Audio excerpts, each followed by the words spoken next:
Hey there and welcome to the Code Wrinkles channel. Recently we had a lot of discussions on our members Discord channel regarding Blazor Server and how we can implement full CRUD operations the right way. Now I have several different videos covering this idea of using Entity Framework Core and Blazor Server the right way, and once again I emphasize this, there is a right way to actually do this.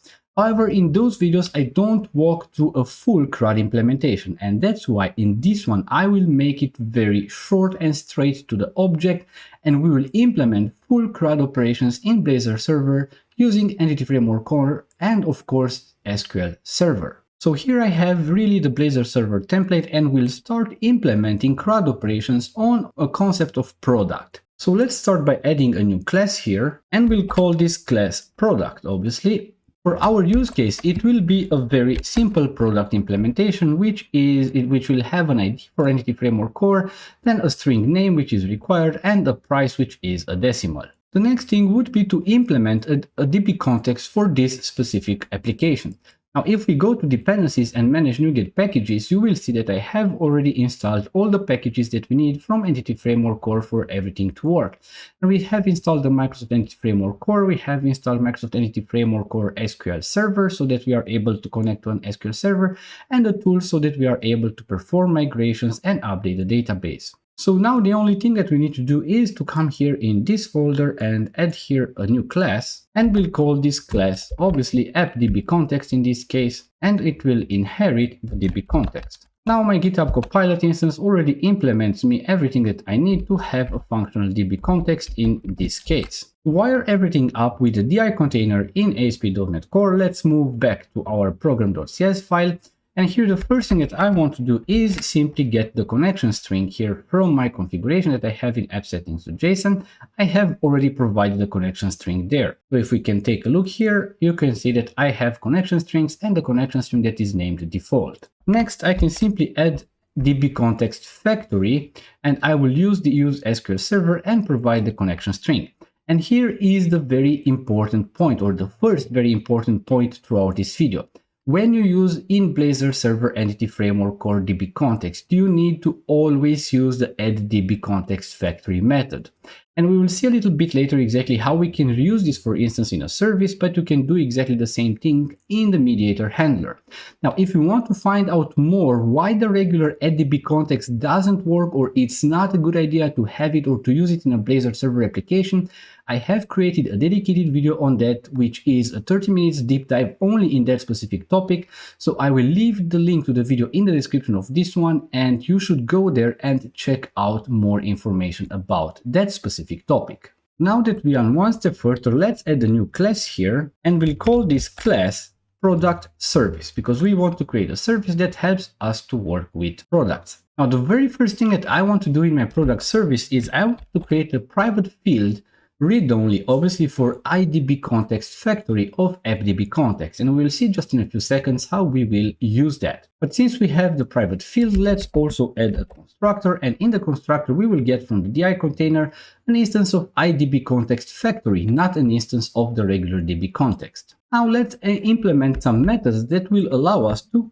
perform CRUD operations on the product. So the first one that I want to use is this getAllProductsAsync. And just take a look here on how do we use the DbContextFactory. So the key point we're using Entity Framework with Blazor Server is to use the factory, create an instance of the DbContext right when you need it, and make sure that you wrap it in a using statement so that it will be disposed automatically or immediately when you don't use it anymore. And this is the procedure that we will use for really all the methods that we'll implement for this service. The next method that I want to implement is the getProductById method, and this does exactly the same thing. It uses the DbContextFactory to create a new instance of the DbContext, and then it regularly gets the product based on the ID. And since we wrap this in a using, it means that the context will be disposed right when we don't need it anymore. For the update product, the logic is a little bit more complicated, but it's really nothing to fear of. Once again, we use the DbContextFactory to create the instance of the DbContext, then we check if we have the existing product, and if we have it, then we just assign a new name and a new price based on the update. We save the changes with the context and return the existing product. If we don't find an existing product, we will just return null. Now let's implement also a method for deleting a product, and in this case we just want to get a product by ID, and if we find a product we just remove it and save the changes of the context, and that would be all. And last but not least, another method that we want to implement is for adding a product to our database, and in this case once again we create the instance of the DbContext, we add a product, we save the changes, and then we return the product. It's important to return the product because when we return it or after we have saved the changes, this product will also have the ID that was generated by the database. Last but not least, let's also move back here to the program.cs file and also add this product service as a scoped service to our DI container so that we can use it in our Blazor components. Cool, and now we are able to move on to implement the real Blazor components that will handle these CRUD operations. So what I'll do here is I will add a new folder this time, and I will call this folder product. Now the way I want to organize, or I like to organize my components, is to always use folders that describe a certain feature or a certain area of the application, and in that folder I will place all the related components. At this point, there is one important thing that I would like to mention. In a lot of different tutorials or videos, even on the Microsoft Learning resources, you will find this idea that for adding a component or adding a product or adding a resource or editing the resource, you will have a routable component to that. However, if you take a look at Facebook or other very big applications, whenever you perform this type of CRUD operations or products or on user profiles, you will notice that you never get a routable component. You are never routed to a certain component. This gives certain improvements on the UX level. And that's why what I would like to do is I would like to have overlays for edit product and for adding a product that can be triggered from different parts of the application. For instance, from a product list where I want to list the product details, and from the product details I will want to be able to expand an overlay for editing the product. And the order that I like to create my components usually for CRUD operations is first I would like to create my edit component. So I'll make sure that I choose here Razor component, and on the name I want to have it as EditProduct. Now let's get rid of this title because we don't really need it anymore, and the first thing that I want to do in my component is to inject the product service that we have available in the DI container. Next, I will add some markup that will contain basically my edit profile component, and right now we have a lot of errors because we don't have any parameters or properties in our code behind part, but we will sort this out just in a few seconds. Now the next thing that I want to do is, because I said I want this edit product component to be actually an overlay that can be closed if I don't want to edit the product anymore, and that will also be closed automatically when the product was successfully updated. So therefore, to create an overlay, what I will do here is I will right click this edit product component and I will click here on this create isolated CSS. Now this option is by default not available in Visual Studio. I have installed an extension for Blazor which is called Blaze, developed by Jimmy Engstrom, and this extension is very powerful. One of the features that it can do, for instance, is to just create for yourself isolated CSS files or isolated JavaScript files if you need them. Now in the CSS file, I want to place here some things like, okay, what I want my edit form to look like and what the overlay actually is. Now let's go back to the component itself, and in the code behind part, let's have first a parameter here for this product. And this parameter will be used by the parent component to provide us the product that needs to be updated. Now here you will see once again different approaches, because in some cases you will see that the parent component just provides the ID. And then what we would have to do in this edit profile components is we would need to go to the database and get that specific product first. Now the reason I prefer to provide the entire product as a parameter is because I want to avoid unnecessary database calls. Another parameter that we will need is one that will hold the current state of the overlay, like if the overlay is visible or if the overlay is not visible. And now comes another very tricky but very important part when you work with Blazor, and especially if you work with this type of overlays. Now the idea is that in the parent component we will have this child component, and in the parent component, this child component, as we will see just in a short amount of time, will be wrapped in an if. So if the overlay should be visible, so if a condition is true, then we want to display that specific overlay. Now, this means that besides simply just passing the state of this isOverlayVisible, there's another thing that we need to do. We need a two-way binding of communication between the parameter that is provided from the parent component. So the reason why we need it is because when in the parent component we will change the state of that isOverlayVisible, for instance, variable or property, so that we show the overlay, but then in the child component, when we finish the update, we want to close that overlay, and we want the parent component to be notified automatically that the overlay can be now closed. So this is why we need this type of two-way parameter binding. Now, the trick to use this two-way binding of parameters is that we will also need here an event callback of bool that we'll call isOverlayVisibleChange. And we'll see just in a few seconds when we'll go to another component, to the parent component for this one, what the second part of the trick is when it comes to this two-way binding of parameters. The next thing that I want to do here in this component, I would like to have here save product async. And this method saveProductAsync will perform an update on the product. So as you will see, we will use the product service to update the product. And if the update is not null, we will simply await and say, hey, isOverlayVisible changed, and invoke this with false. And this will actually trigger the information so that also in the parent component, the parameter or the property that controls the visibility of the overlay will automatically also get this false value, and the overlay will automatically close. Now, if we take a better look, we see that here we have also a button that will just simply close the overlay if we change our mind and if we don't want to edit the product anymore. So the only thing that we need to do is also implement a method for that specific part, which will be this closeOverlayAsync. And once again, what we'll do here is we will use the isOverlayVisibleChanged, and we will invoke this, and the parent component will automatically set its own value for the property that controls this overlay to false, so the overlay will disappear. And that's pretty much it for this EditProduct component. Now let's add here a new component, and this time we'll call this component AddProduct. So this component will be responsible for adding a new product to our database. Just like we did previously, the first thing that I want to do here is I would like to inject this product service, and I would also like to create here a dedicated or an isolated CSS file for this specific component, because also this one will actually be an overlay. So let's save that and we would be okay. Now the code for the component would be something similar to this. Once again, we have a lot of errors because we need to implement all the specific methods, and we also need to implement all the specific properties to which we actually want to bind. And by the way, there is one other thing that I want to mention here. Usually when you work with Blazor, no matter if Blazor Server or Blazor WebAssembly, you would use for forms the edit form component that is provided directly by Blazor. Now, that edit form component is probably worth a video on itself, because there's a lot to talk about that. But for brevity and simplicity, I have just used here regular HTML and on-click events to actually handle form submission.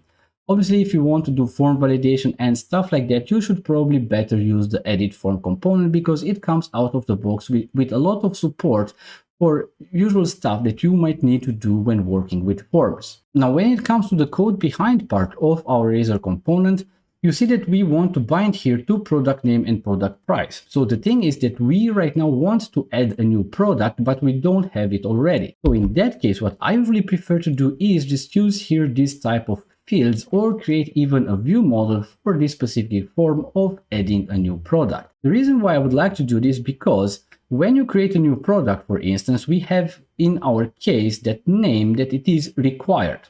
So when you create a new instance of that specific product, you need to provide also a name to it. But we cannot simply just create a new product here because we don't know the name so far. So this is why I prefer to have the view model. Then you can perform some type of validation or whatever type of business logic you might need to do to see that all the data that was inserted is correct. And only then you create a new instance of that specific product. Then we need some event callbacks. Now, the first event callback that we will have here is this product edit.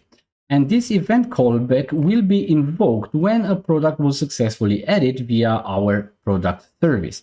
And the reason why we need to do this is because when we add the product, we will need to automatically also update the list of the products, like the product list. And in that case, we need to provide basically the newly created product to our list component that we will create shortly. The second parameter is this is overlay visible, that will control the visibility of the overlay, and as we did previously, so that we have a two-way binding between the parent and the child component on this parameter, we need to also provide this overlay is overlay visible changed event callback of bool that will automatically close the overlay and will also notify the parent that the overlay needs to be closed. The next thing that we'll need to implement is a method to add the product. And here, this add new product async, we just create the new product. As said earlier, basically here you would perform some validation before you do that and make sure that you have all the required data. And then you create a new instance of the product when you have all the specific data available from your form submission. And then we use the product service that we have injected right at the top and add product async so that the product is newly added.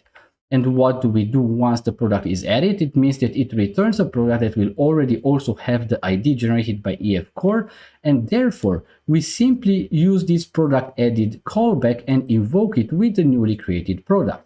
The parent component right now will be able to get this information or to get the newly created product, and we'll see that we will be able to just add it to the product list. And the second one is we want to also notify the parent that, hey, the overlay visibility should be changed and set to false. The last thing that we need to implement here is a method to close the overlay if I change my mind and I don't want to add the product anymore, I just want to close the overlay. And that's what we do here.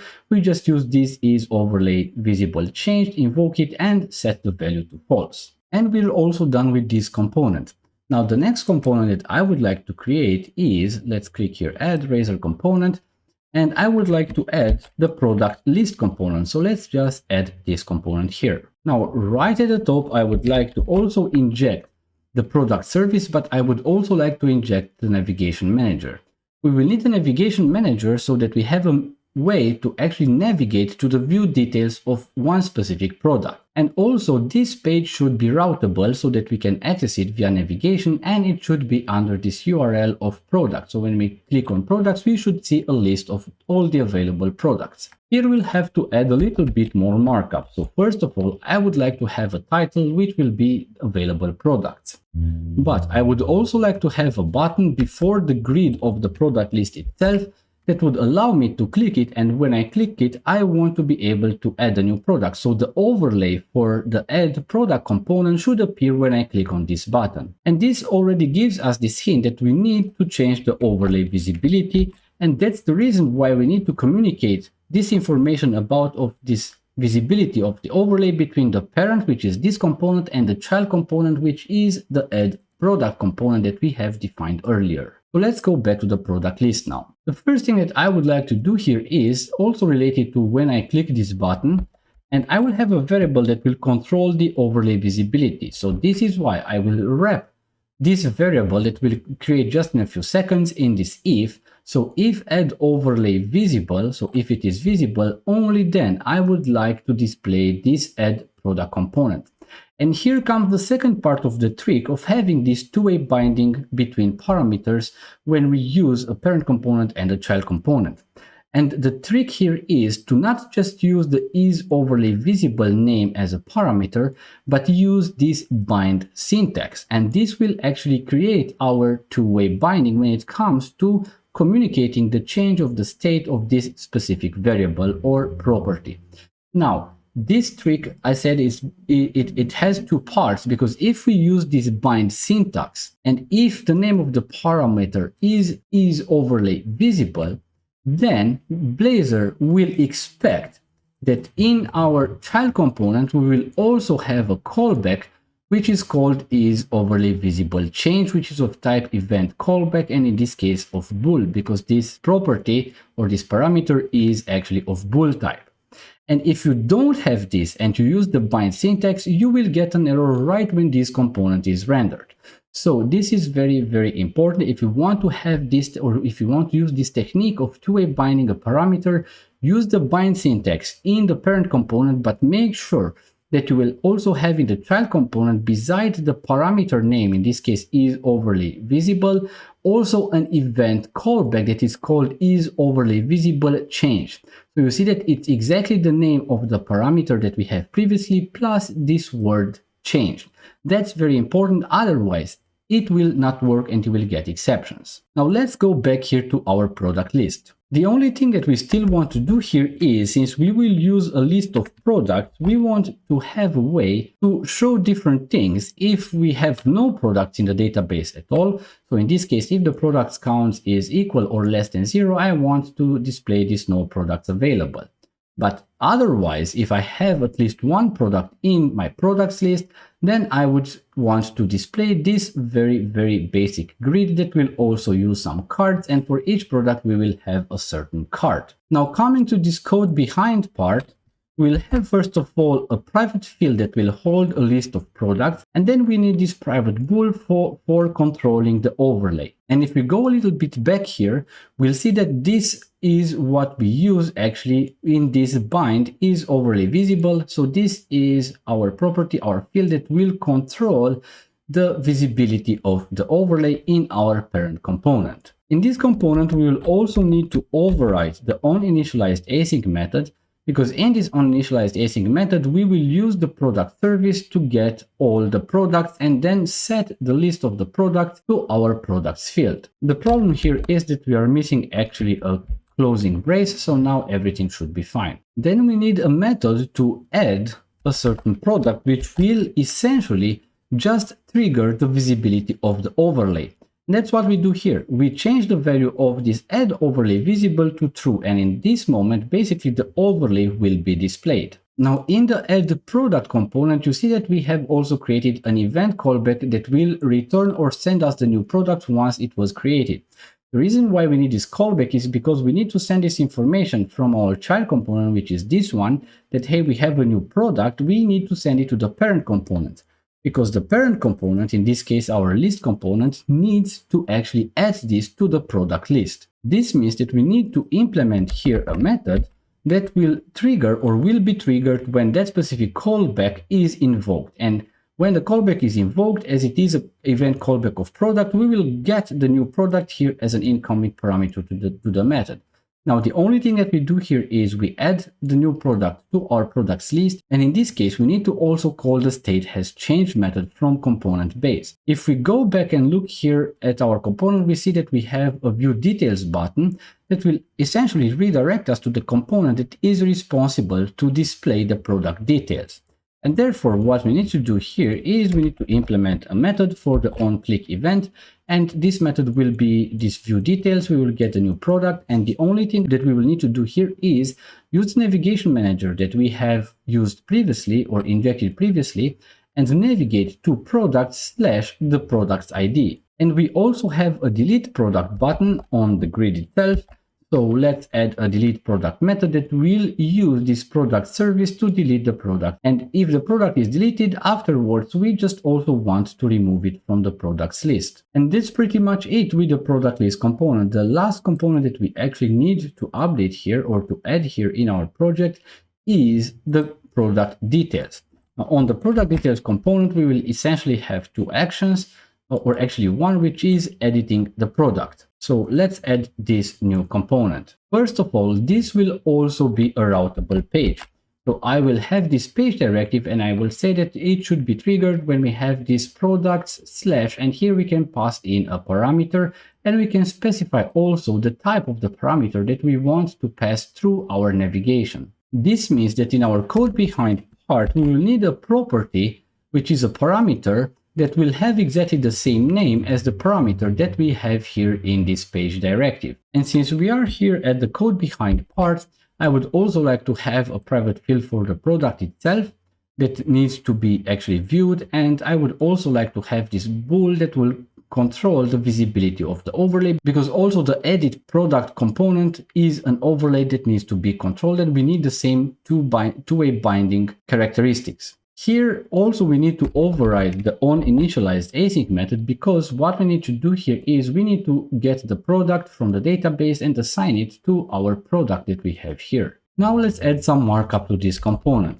So first of all, I want to check if the product is null, then I want to display no such product found, because this is totally an opportunity and otherwise I might get a null reference exception. But if the product is not null, then I just want to display a card that contains all the product information, which is based on the product that we did get from the database, because you can see here we have this product name and we have here this product price. Now the last thing that we want to control here is the visibility of the overlay. So I will say that if overlay is visible, then I want to add here this EditProduct child component. I will provide the product as a parameter. And just like we did previously, we use this bind syntax to two-way bind or control the visibility of the overlay. The only thing that we still need to do here is to implement here a method for showing the overlay. This will simply just set the overlay visibility to true. And then we need a method that when we receive a new updated product, basically we need to update the product in our current component.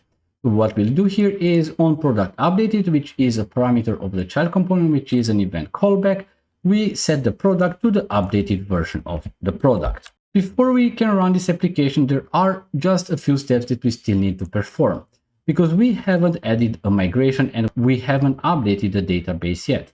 So what we will have to do here is come to the package manager console and have here add migration, and let's call this add product. And this will add us a migration in a migrations folder that will actually define exactly how the schema of this specific product in our database should look like. So as you can see here, now we are ready. We have all this specific migration here. Now the last thing that we need to do is come back here and run update database. Now in my case, my database is already updated because I have used the same database for preparation for this video. But if you're following along, you also need to run this update database in order for your database to be created and for your products table to be added to that specific database. So don't miss this step. It is a very important one, even if I will not run it right now. Before we run the application, there's one more short thing that I would like to do. I would like to go to the nav menu that we have in the standard Blazor template, and I want to add here another nav link that will direct me to our products component, which will list all the available products. So now let's run the application. So here we are. If we go here on products, we will see that we will be redirected to our products component. Now, right now, I don't have any product in my database, so that's why we say there's no products available, because we had an if condition in our component.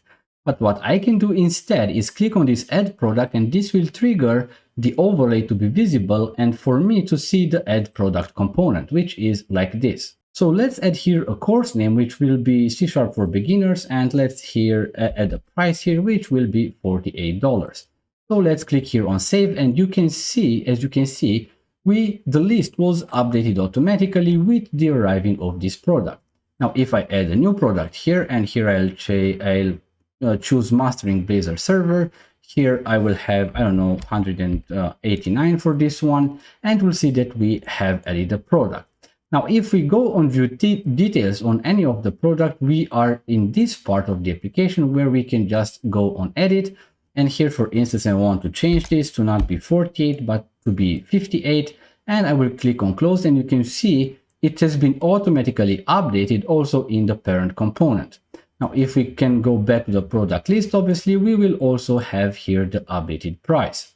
Now, if you click the add product and just cancel, you see that the overlay is closed automatically. Similarly, if you go on view details, if you click on edit, but then change your mind and you don't want to implement this anymore, you can just click cancel, and then the overlay will be disabled. Last but not least, one thing that we can do here is we can delete a product.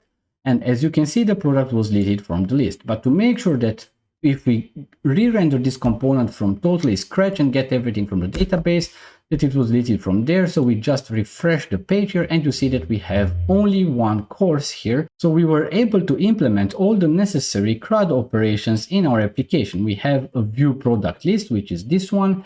We have then view product details, which are the details for only one product. We can edit the product from the product details. We can delete the product from our product list. If you enjoyed this video, don't forget to hit the thumbs up button and like this video. This would mean the world to me, and it will also help this video to be surfaced to other potential users that might find it helpful. And if you haven't subscribed to this channel, please subscribe and you will get a lot of different content that might be useful for you in the future. If you have any question or just want to get in touch with me, just head over to the comment section and leave me a comment and I would be more than happy to get in touch with you. Also, if you want access to the source code of this video, we have on CodeWrinkles membership, and if you subscribe as a member to CodeWrinkles as ambassador or on ambassador level, all ambassadors automatically get the source code for each video after I have published it. This being said, thank you very much for watching, and until the next time, I wish you the very best.